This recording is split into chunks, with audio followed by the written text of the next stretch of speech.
नमस्कार मित्रांनो, स्वागत ऑनलाईन अभ्यास पॉईंटमध्ये. मित्रांनो, रेल्वे ग्रुप डी भरती 2024 परीक्षेची तारीख ही आलेली आहे. 17 सप्टेंबरपासून ग्रुप डीचे पेपर हे सुरू होणार आहेत.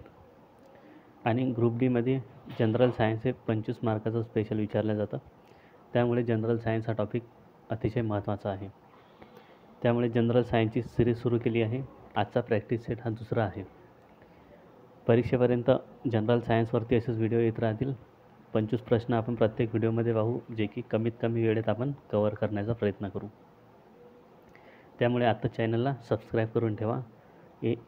यानंतर आपण सामान्य ज्ञानची पण सिरीज चालू करणार आहे. चला तर सुरू करूया आजच्या व्हिडिओला. पहिला प्रश्न आहे, सोडियम बायकार्बोनेटचे रासायनिक नाव काय आहे? NaCl, NaHCO3, Ca2CO3, CaCl2. तर योग्य उत्तर आहे या प्रश्नाचं पर्याय क्रमांक 2, NaHCO3. सोडियम बायकार्बोनेटचे रासायनिक नाव आहे NaHCO3. पुढचा प्रश्न आहे, शरीरात अन्नपचन क्रियेचा योग्य क्रम कोणता?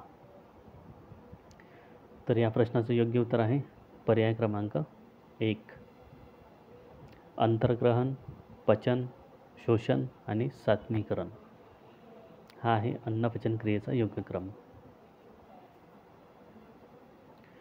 पुढचा प्रश्न आहे, अन्नपचनाची सुरुवात शरीरात कुठून होते? तोंडातून, लहान आतडे, मोठे आतडे का जठर? तर या प्रश्नाचे योग्य उत्तर आहे पर्याय क्रमांक 1, तोंडातून. अन्नपचनाची सुरुवात ही तोंडातून होते. पुढचा प्रश्न आहे, चिंचेमध्ये कोणते आम्ल असते? टार्टरिक आम्ल, सायट्रिक आम्ल, बेंजोइक आम्ल, हायड्रोक्लोरिक आम्ल? योग्य उत्तर आहे या प्रश्नाचं पर्याय क्रमांक 1, टार्टरिक आम्ल. चिंचेमध्ये असते टार्टरिक आम्ल.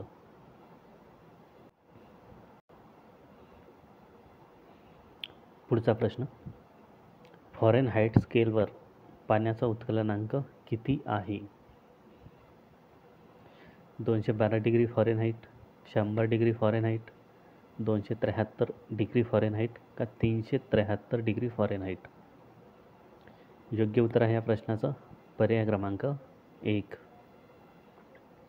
212 डिग्री फॉरेनहाइट. पुढचा प्रश्न आहे, प्रोटॉनचा शोध खालीलपैकी कोणी लावला आहे? J.J. Thomson, Goldstein, James Chadwick का बेंडा?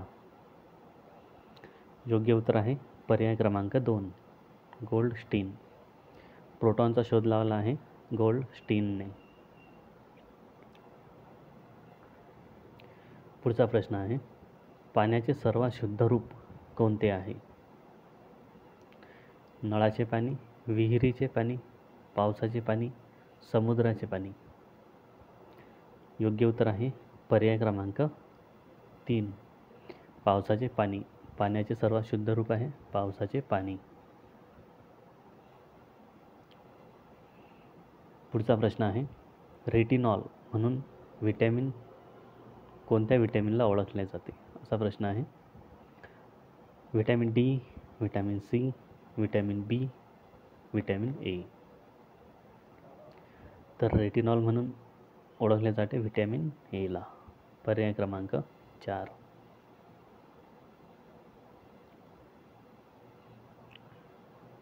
पुढचा प्रश्न आहे, अणुसिद्धांत खालीलपैकी कोणी मांडला आहे?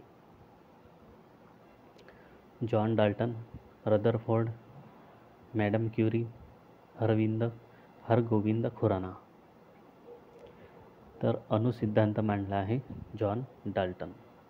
पर्याय क्रमांक 1.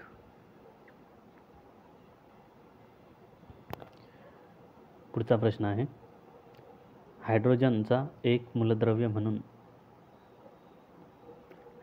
मूलद्रव्याचा शोध कोणी लावला? हेनरी बेक्वेरेल, हेनरी केव्हेंडिश, नील बोहर का न्यूटन? योग्य उत्तर आहे या प्रश्नाचं पर्याय क्रमांक 2, Henry केव्हेंडिश.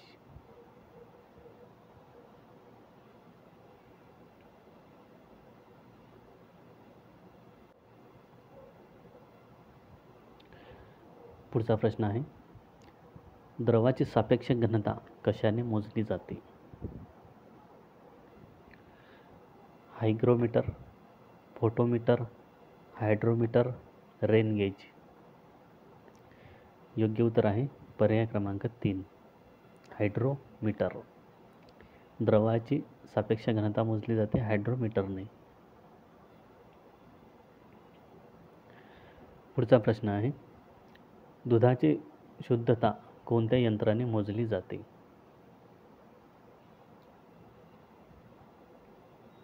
Fathometer, hygrometer, tachometer, lactometer? योग्य उत्तर आहे पर्याय क्रमांक 4, लॅक्टोमीटर. दुधाची शुद्धता मोजली जाते लॅक्टोमीटरने.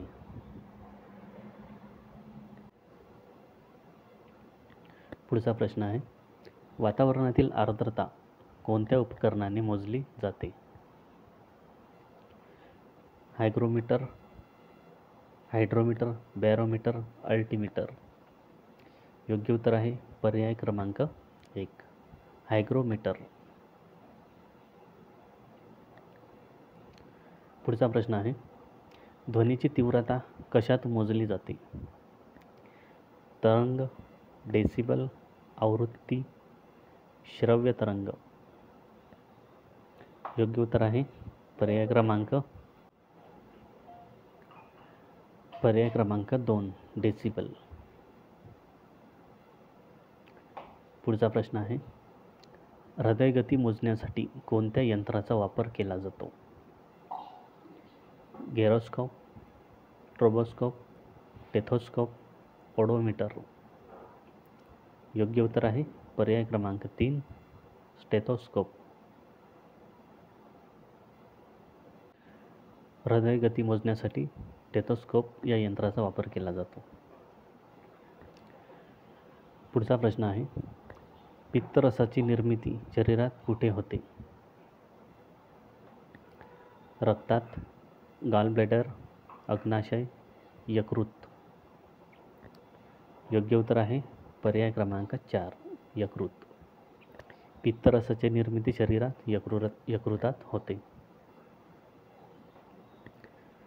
पुढचा प्रश्न आहे, पित्त शरीरात कुठे साठवले जाते? फुफ्फुस, गॉलब्लॅडर, अग्नाशय का यकृत? योग्य उत्तर आहे पर्याय क्रमांक 2, गॉलब्लॅडर. पुढचा प्रश्न आहे, मानवी रक्ताचे pH मूल्य किती असते? 7, 7.4, 6.7, 5.5?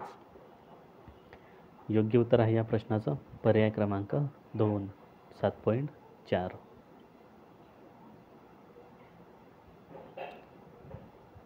पुढचा प्रश्न आहे, मानवी शरीरात सरासरी रक्ताचे प्रमाण किती असते? 2 ते 4 लिटर, 3 ते 5 लिटर, 5 ते 6 लिटर, 7 ते 8 लिटर? योग्य उत्तर आहे पर्याय क्रमांक 3, 5 ते 6 लिटर.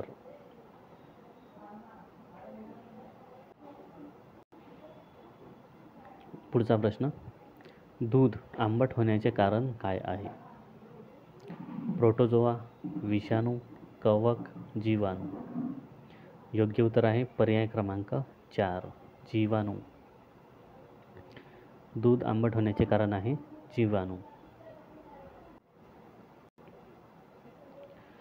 पुढचा प्रश्न आहे, दुधाचे दह्यात रूपांतर कशामुळे होते? प्रोटोजोआ, विषाणू, कवक, जीवाणू? योग्य उत्तर आहे पर्याय क्रमांक 4, जीवाणू. पुढचा प्रश्न आहे, पोटातील जीवाणूंना नष्ट करण्याचे काम कोण करते? H2SO4, HCl, HNO3 H3PO4. योग्य उत्तर आहे पर्याय क्रमांक 2 HCl हायड्रोक्लोरिक ॲसिड. पुढचा प्रश्न आहे सुक्रोजमध्ये काय असते? लॅक्टोज आणि गॅलेक्टोज, फ्रक्टोज आणि गॅलेक्टोज, ग्लुकोज आणि फ्रक्टोज का ग्लुकोज, फ्रक्टोज आणि गॅलेक्टोज? योग्य उत्तर आहे या प्रश्नाचा पर्याय क्रमांक 3 ग्लुकोज आणि फ्रक्टोज. पुढचा प्रश्न आहे मानवी शरीरात कार्बोहायड्रेट कोणत्या रूपात साठवले जाते? Starch, glucose, lactose, glycogen. योग्य उत्तर आहे पर्याय क्रमांक 4 ग्लायकोजन. मानवी शरीरात कार्बोहायड्रेट हे ग्लायकोजनच्या रूपात साठवले जाते. पुढचा प्रश्न आहे खालीलपैकी कोणती राशी सदिश राशी नाही? वस्तुमान, वेग, त्वरण, विस्थापन. योग्य उत्तर आहे पर्याय क्रमांक 1 विस्थापन. तर हे होते आजचे जनरल सायन्सचे 25 प्रश्न. हा व्हिडिओ जर आवडला असेल तर लाईक करा आणि जास्तीत जास्त मित्रांपर्यंत शेअर करा. तसेच चॅनलला सबस्क्राईब नक्की करा.